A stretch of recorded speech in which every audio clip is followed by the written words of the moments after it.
gumamit nung una dito sa isang leg. And Totoo ayaw naman naman. din nila makalaban ng isang leg, lalo na sa kamay ni Kyle TZ. Na nirarank nga, di ba? As Even first. ni Carl TZ, first nga sa kanyang listahan. Pero knowing na ang Falcons AP brand, they've been on a roll. Kumbaga, ini-stop ni Chakno on their trunks yung pag-roll na yun di ba? Parang sabi niya, hanggang dyan na lang muna. Di ba? Yung smooth or seemingly smooth na ride ngayon ng Falcons AP brand. Pero, kasi Burrito, unang araw pa lang what's your naman nila command? ngayong season. Oo nga. Diba? At medyo may pagkapa-kapa. Pero, eto muna. Ang sa titingnan natin na ipaprioritize dito ng Falcons AP brand. Ay! Zas! Zas pick. Kaya pala binan yung Lingling. Oh, tsaka tsaka inalis din yung sushi. Tsaka Kasi illusion. normally, nakikita natin sa mga dumaang nagdaang tournaments, talaga Zask and Zushin ang nagpapalitan. 'Di ba? So ngayon, may Zask. Ano kaya ang kukunin dito? Roger plus Edit ata ito. Okay, Roger. Roger? Andito na. So pwede ang Edit. Tara nga. Pero Ruby. Ruby. So, yung pagkaban kanina sa Ruby, so somewhat na parang nakikita ng side ng Smart Omega na parang pagkakataon natin na kukunin ito. Pero at the same time kasi with the addition of Zas kasi dito for Falcons AB brand, tama ka, na normal nakikita natin Zushin Zas. Pero ngayon sa pagkakataon nito, ano ba yung isa sa key advantage ng isang Zas? 'Di ba? Nakita natin, a great example from Team Liquid PH kanina, 'di ba? Ang dami niyang chances na sabihin natin makasurvive at magbigay ng dami siya not really necessarily putting himself on the side ng danger. Mali pala ako kanina kasi nakaban pala yung Edit, kaya pala Ruby din ang kinuha nila dito. Pero gusto ko yung sinasabi mo na about dito sa isang Zask. Samahan mo pa ng Terizla plus yung pick-off capability ng isang Hayabusa na mapupunta ngayon kay Kyle TZ from Falcons AP brand. Ngayon naman, ano magiging hero dito na kukunin ng Smart Omega? Pwede sila actually tumingin sa isang Valentina kung gusto nilang umagaw din ng penalty zone or even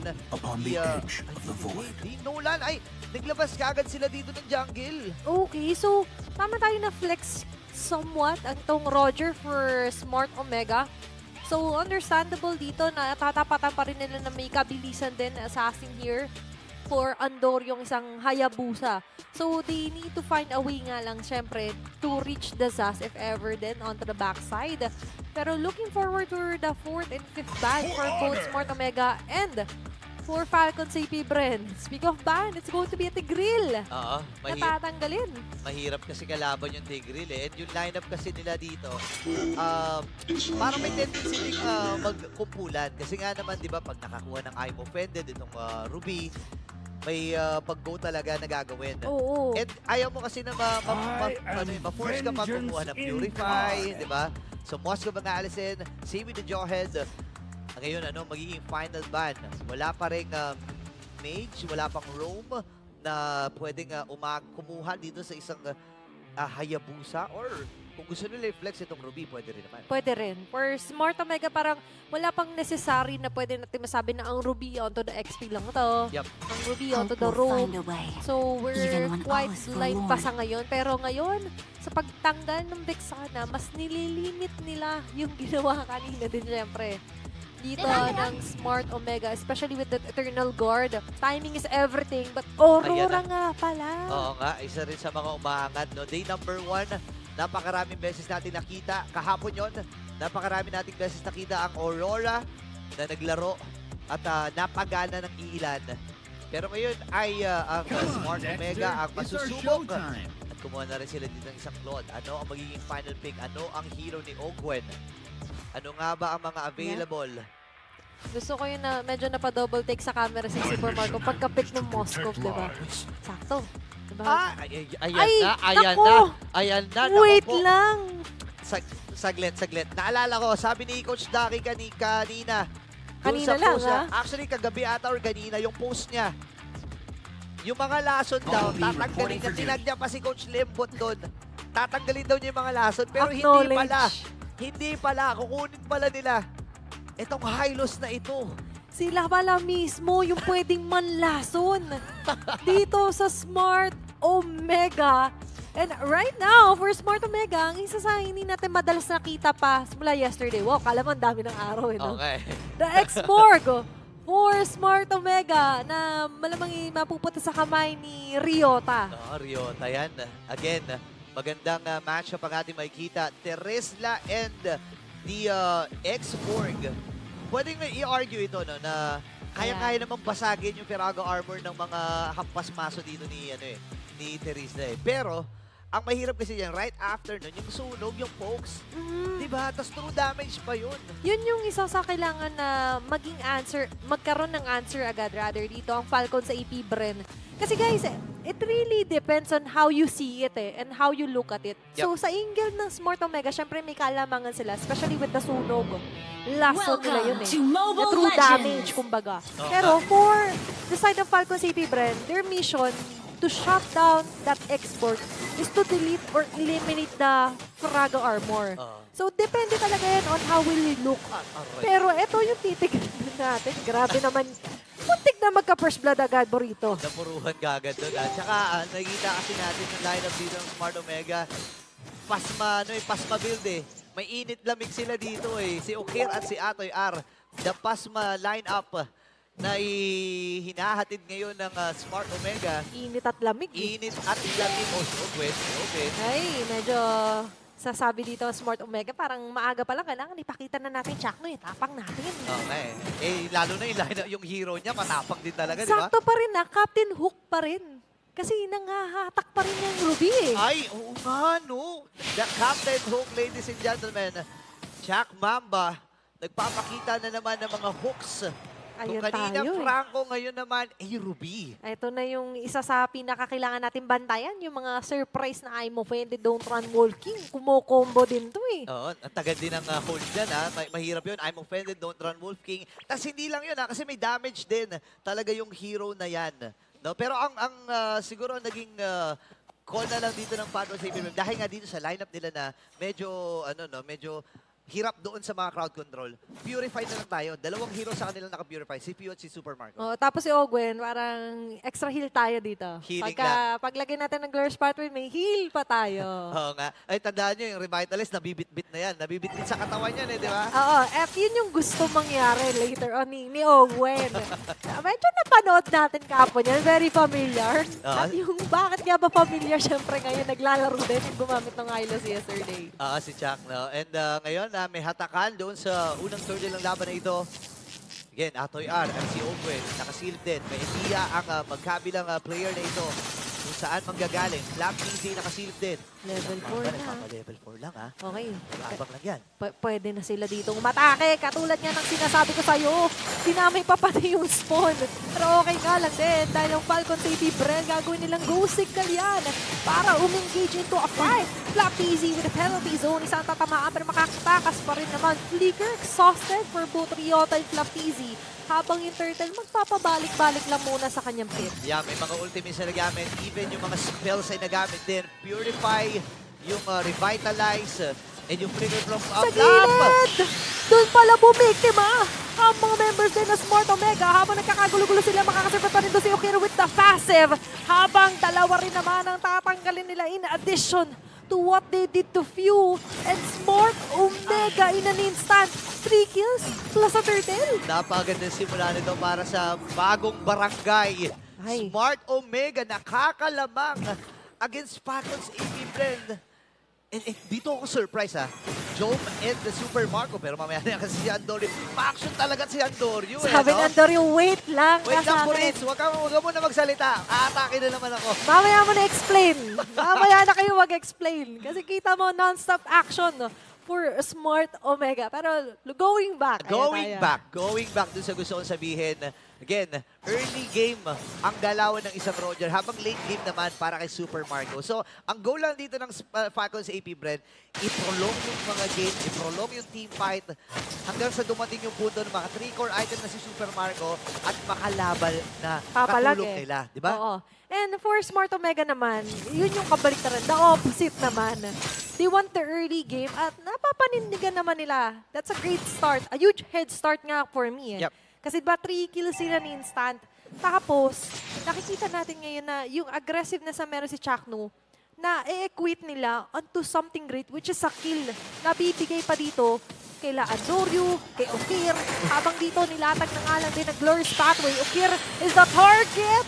At ngayon, magsasaksi doon sila Fuse sa pag-takedown sa kanya. Habang Flapeezy going for the follow-up. Bumalik ng alang din doon si Flapeezy. Grabe naman yung Ugi. Shadow kill na yun. Sumusunod.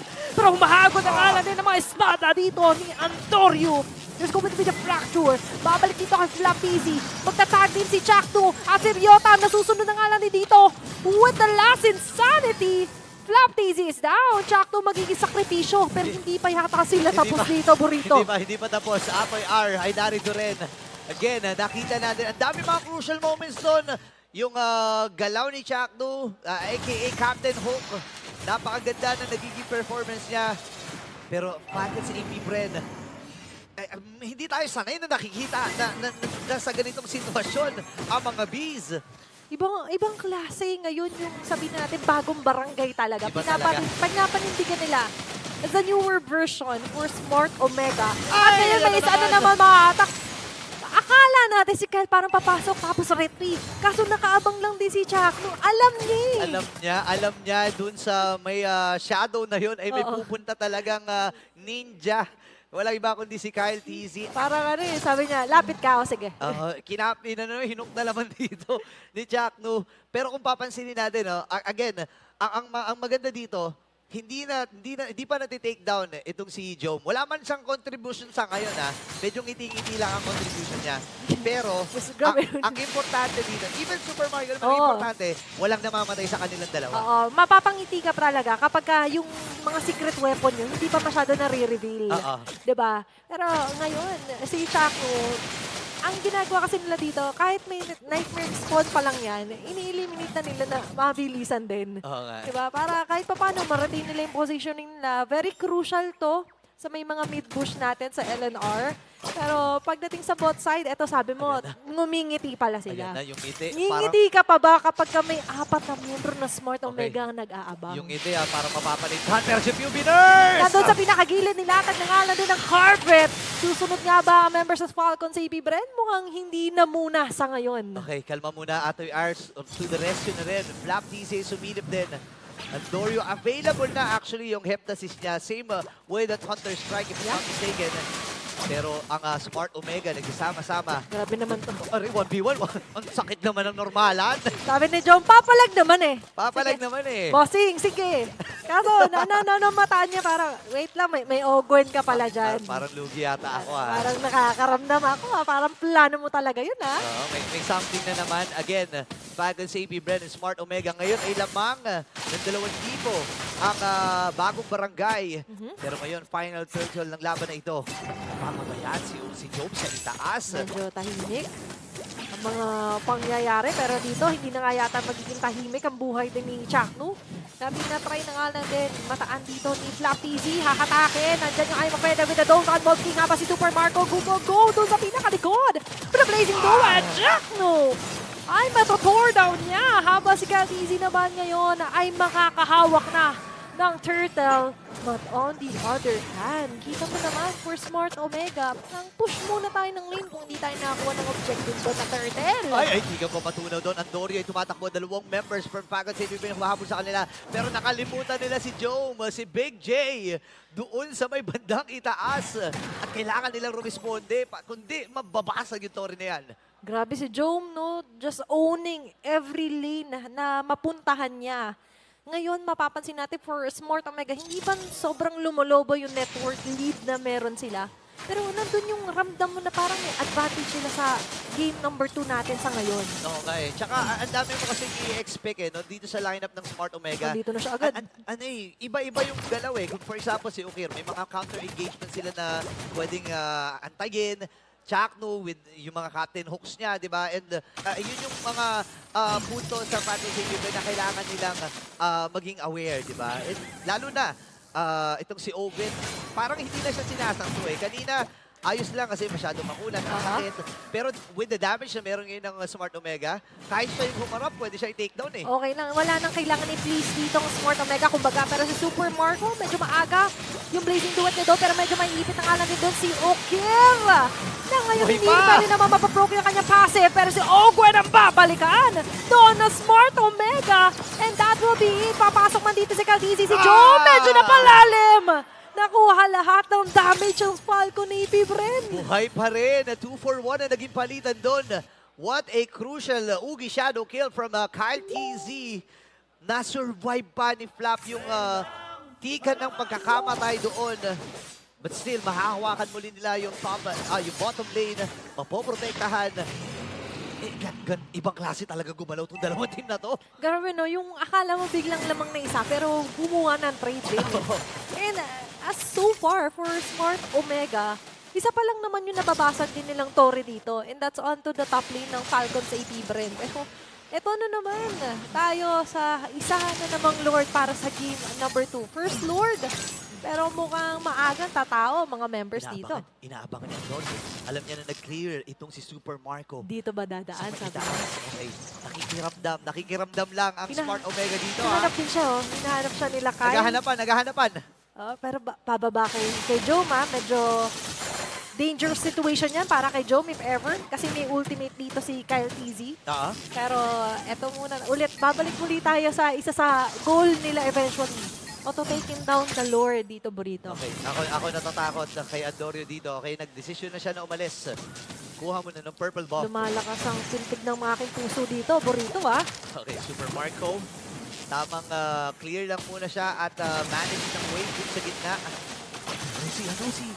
Si Flap TZ. Doon lang no? Ako, ito ata goal nila. Nakita, hindi. Sabi ni Ando, wait lang. May torre pa. Clear muna. Push natin yung wave natin dito sa may bandang baba habang yung Lord.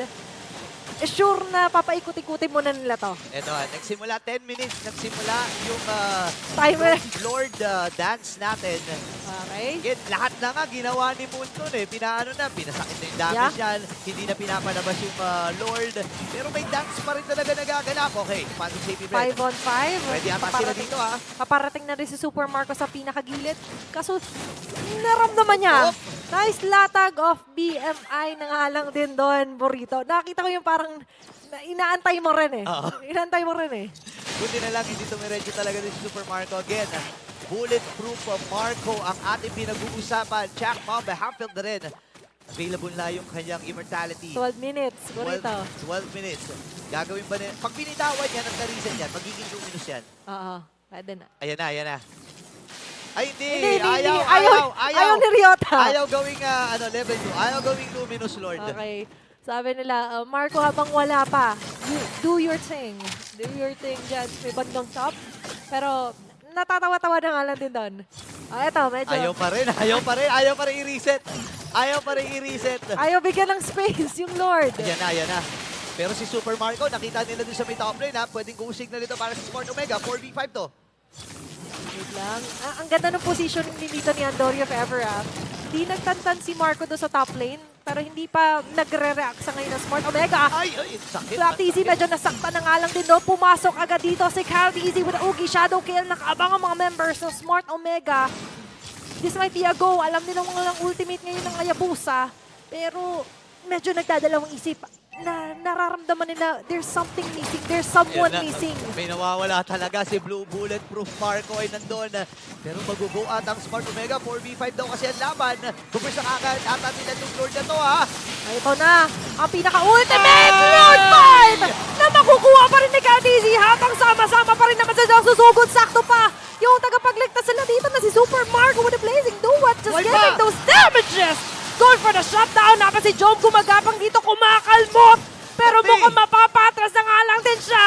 Muntik pang mapatay doon ni KTZ. Grabe, ang dami mga crucial moments dito. Halos critical. Lahat ng mga members ng Smart Omega, kailangan nila mag-TP out. Lord ay nakuha.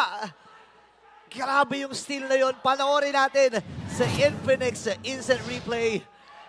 Saktong-sakto eh. Inabangan lang talaga. Right after ng penalty zone, nauga saglit dito ang Smart Omega. Then pumasok itong si Kyle TZ with a retribution. sanay na sanay sa ganitong klaseng sitwasyon ng Falcon sa AP Bren eh. Alam mo, hindi naman irarank yan ng first. Hindi yan mararank ng first.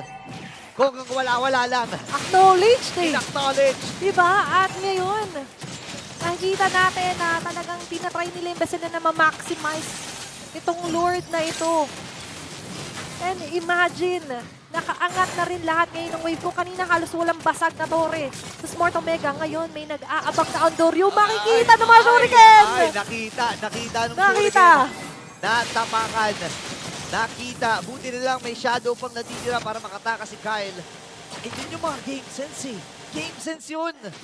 Grabe, ganun nila kakilala rin yung isa't isa. Parang na-review ko to nung pinanood natin sa game nila laban sa Ganito yung Oo, mga eh, tagwa ni Andoryo eh. Naaral ko to eh. Tsaka ako kasi gumagamit din ako niyan eh. And Oo. kung ako yung nasa sitwasyon niya, baka dito rin ako magtago. Abang din eh, di ba? Ang grabe yung heightened senses ngayon ng mga players natin. Pero in an instant, kung kanina Smart Omega yung sinasabi natin na grabe sila may hawak or may control, pag-apak ng 13:30, ayan, may specific time ng pagkakuha ng Lord. Biglang umiikot yung bola papunta sa side ng Falcon sa AP Bren. Oo nga eh. Tsaka, ito masasabi ko lang. Nung game number 1, si Captain Hook talaga yung nagbigay ng ilaw dun eh. Pero ngayon wala pa tayong nakikita na something na pasabog mula dito kay Captain Hook. Wala pa siyang Wala pa. makita ulit eh. Kasi kung mapapansin natin, laging may bodyguard or merong nakaantabay din dito na tahan si Ogwen kay Chakno eh. Si Master Ogwen, and he knows each and every nook and cranny na pwede pagtaguan talaga na isang Ruby, pero nilatag nga natin dito ang Lord's Pathway. Aabante sila! Andoryo is down! Habang ang Falcon sa AP pa rin naabante, na doon ang magandang penalty zone na magagaling kay Flap Daisy. Okay naman forward with a double kill to Super Marco! At si Ay! Jom, tinipilit i-try yung best niya para ma-relieve yung pressure sa mid lane, pero siya yung i-relieve dito! Nila Kyle Daisy! Naku, pwede atang tapusin ito. Nag-aantay na lang ng mga minions. Look at that high-level play from Jom. 15 seconds Woo! para sa kay Andoryo at Chak Mamba. Aabot nga ba sila? Si Atoy R na lang natitira. Meron din naman siyang immortality. Pwede niya gamitin yung Lost Insanity para lang ipangharang. Pero sabi ni Paco JB, hindi. Timing. Unahin ka na namin! Ikaw na lang pala natitira. O sige, etong sayo! At nandito na nga lang din mga mga members sa Falcon sa AP Bren. Naabot sila Andoryo at Shakno para dumepensa. At magtatagumpay naman sila na ma-prevent na matapos agad to ng Falcon sa AP Bren. Wow! What was that? Si Jom, hinat niya yung mga lanes versus 4 members. Actually, 5 nga yun from Falcon sa AP Bren. Hindi siya natakot.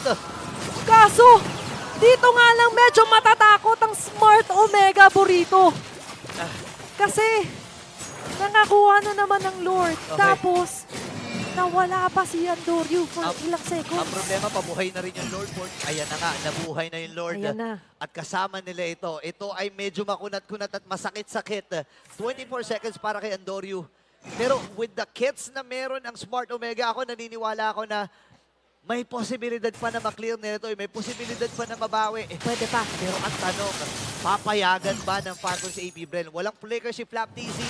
Walang mga surprise penalty zone. Sasalubong ni Natoy R. Nililiko. Nililiko lang niya, pero Okay. hindi Glorious Pathway. Pero nililigaw na nga lang din sila dito ng Falcon sa AP Bren. At habang tinatry nila yung best nila madepensahan, ito ang pinakabase nila. And nandiyan si Super Marco giving damage with the Blazing Duets. At mukhang ito na nga yung gusto nila maging call. Ang tapusin ng game number 1 na makukuha ng Falcon sa AP Bren. Game 2 win. Grabe! Napakatindi ng aksyon na ating nakita. It's going to be a game 2 for Falcon sa AP Bren. Win.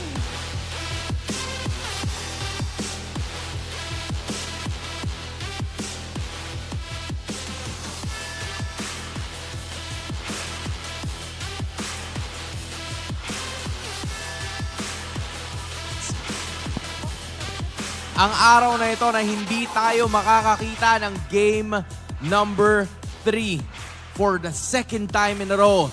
Falcons AP Bren getting the victory.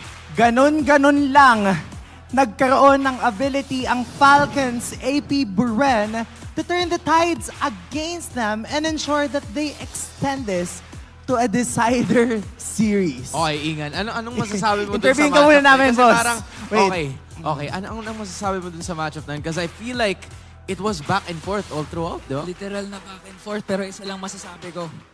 Game number 3! Para ikaw